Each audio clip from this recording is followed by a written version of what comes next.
Bapak pertama-tama mengucapkan selamat Hari Santri dulu ya. Mudah-mudahan di Hari Santri ini membawa barokah buat kita semua. Amin. Dan pada malam ini Bapak kedatangan tamu istimewa ya. Tamu ini tentunya saya pun tidak tahu dari mana, siapa, dan dari mana, kenapa datang ke sini, gitu ya. Silakan. Pertama-tama kami ucapkan kepada Bapak Dewan, Bapak Wisatawan sudah menerima kami. Perkenalkan, nama saya Kang Ade Uput, dan ini Kang Mama. Saya di Kecamatan Lorong Kiara, berdomisili di Desa Damaraja sebagai tokoh pemuda ataupun tokoh masyarakat. Salah satunya ingin silaturahmi dengan Bapak. Jadi Ini ada beberapa kegiatan. tahu dari mana nih? Kalau Bapak ini dewan ini, Pak. Jadi kami terus memantau, Pak.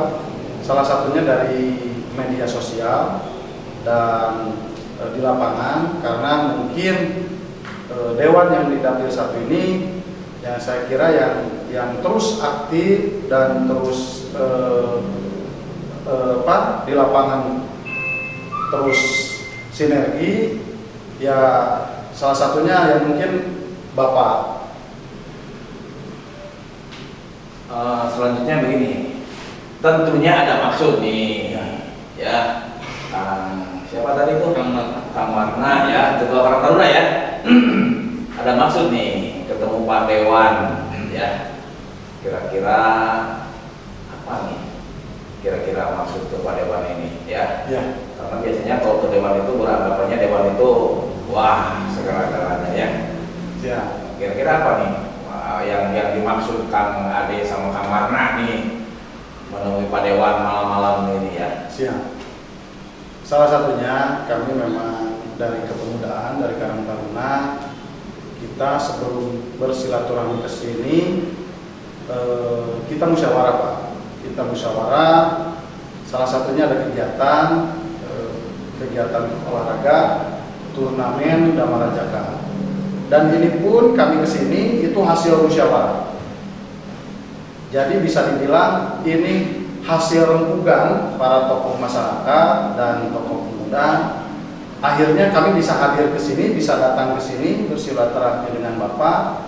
Salah satunya kami berharap Bapak bisa hadir untuk seremonial, untuk pembukaan turnamen Damarajaka. Jadi kami sangat berharap sekali, karena memang masyarakat kami memang ingin kenal lebih dekat dengan Bapak. Jadi sekali lagi kami harap Bapak bisa hadir nanti di tanggal 7 November 2021. Terima kasih nih. Ternyata ada maksudnya mengundang Bapak. Terima kasih nih. Siap. Atas undangannya ya. Selanjutnya Pak Ade sama Kang Warna ya.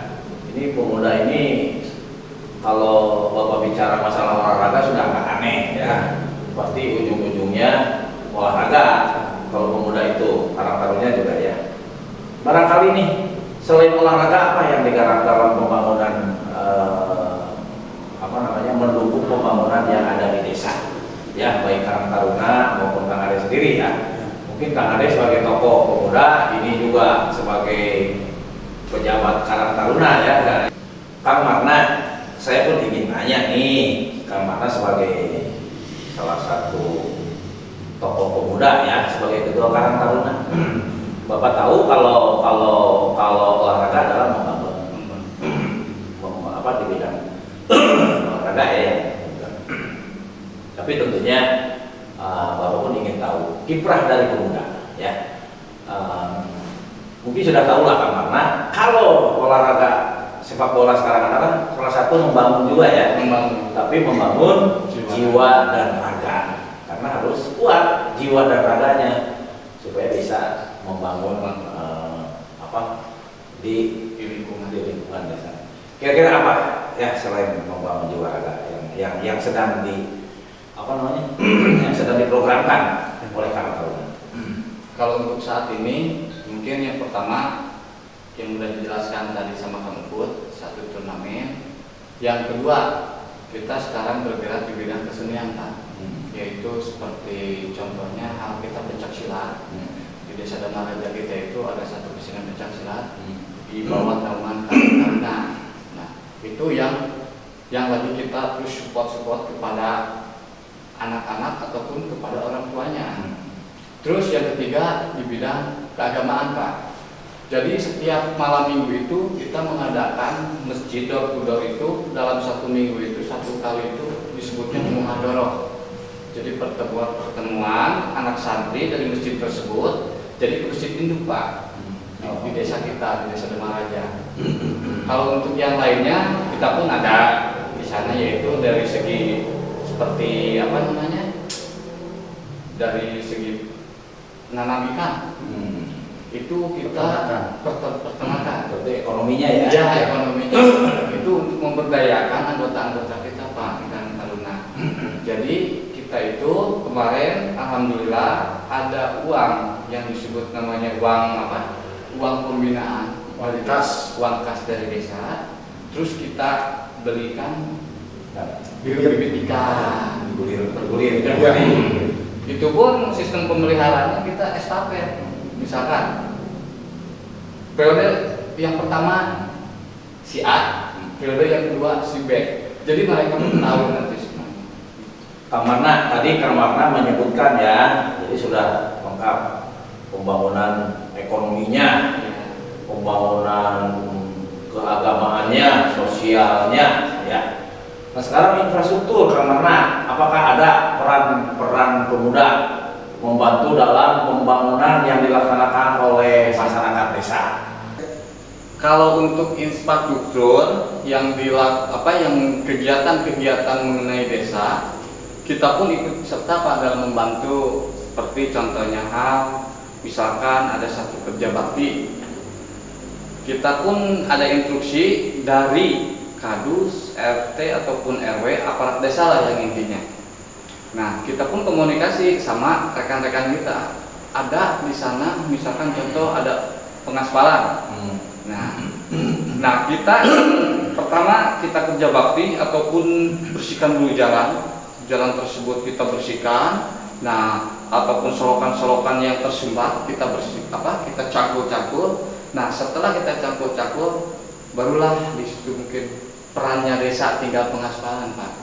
Cuman itu aja Pak kalau.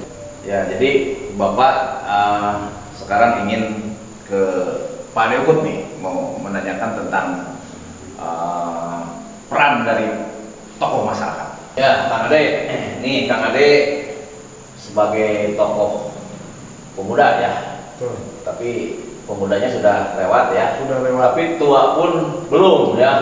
Berarti penyambung dari generasi muda ke generasi yang lebih tua. Betul. Ya, Pak Ade. Jadi ini suatu hal yang kolaborasi yang sangat bagus ya.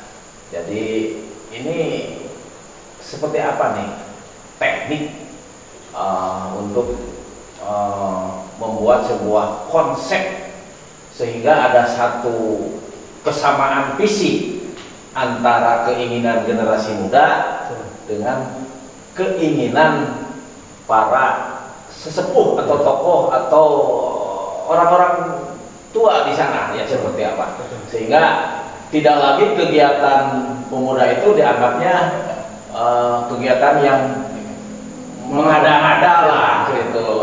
Pemuda mengada-ada aja seperti itu. Seperti apa nih Pak peran Pak Ade? Jadi kami yang paling utama itu sinergi antara pemerintah desa dengan tokoh masyarakat dan kepemudaan.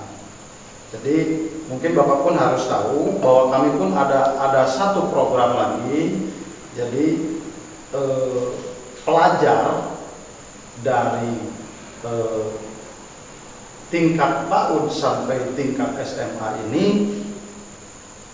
kami bermusyawarah dengan tokoh agama alim ulama bahwa diwajibkan setiap maghrib ini tidak ada yang berada di rumah dan itu harus mengaji.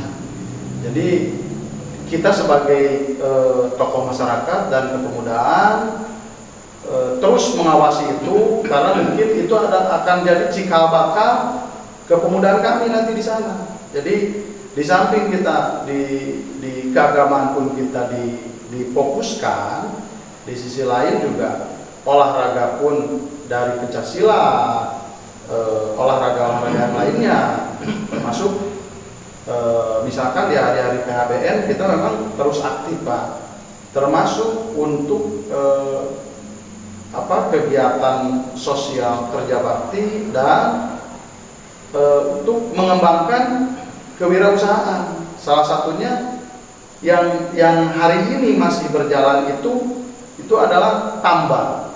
Jadi ada pembesaran ikan mas, pembesaran ikan nila. Jadi ada beberapa persentase yang masuk itu ke kas Karang Taruna dan itu berbalik lagi ke masyarakat. Seperti itu Pak. Ya, terima kasih Pak Ade, Kang Marna ya sudah hadir nih menemui Pak Dewan dengan berbagai konsep ya, yang sudah bukan konsep lagi ya, sudah dijalankan ya. Nah ini sebuah masukan kepada saya sebagai Dewan ya di Dapil 1, tentunya sangat bangga sekali kalau mendengar tokoh masyarakat, tokoh pemuda ya, dan Kang Marna sebagai Ketua Karang Taruna ini ada sebuah sinergitas ya yang bagus untuk membangun desa. Nah untuk itu insya Allah Bapak pun ingin membantu sesuai dengan tupoksi Bapak ya sebagai anggota DPRD di Kabupaten Sukabumi untuk ikut membantu program-program yang tadi disampaikan oleh Kang Ade sama Kang Marna ya. Mudah-mudahan saja kita sehat semua ya. Amin. Nah, pertemuan hari ini cukup sekian saya sampaikan kepada Pak Kades. Salam nih Kades Dharma Raja, Pak Camat Warung Tiara dan tokoh-tokoh masyarakat yang ada di Desa Dharma Raja ya. Tokoh ulama, tokoh masyarakat, kesepuhan, tokoh-tokoh pesilat khususon ya. Salam dari Pak Dewan. Terima kasih. Assalamualaikum warahmatullahi wabarakatuh. Waalaikumsalam.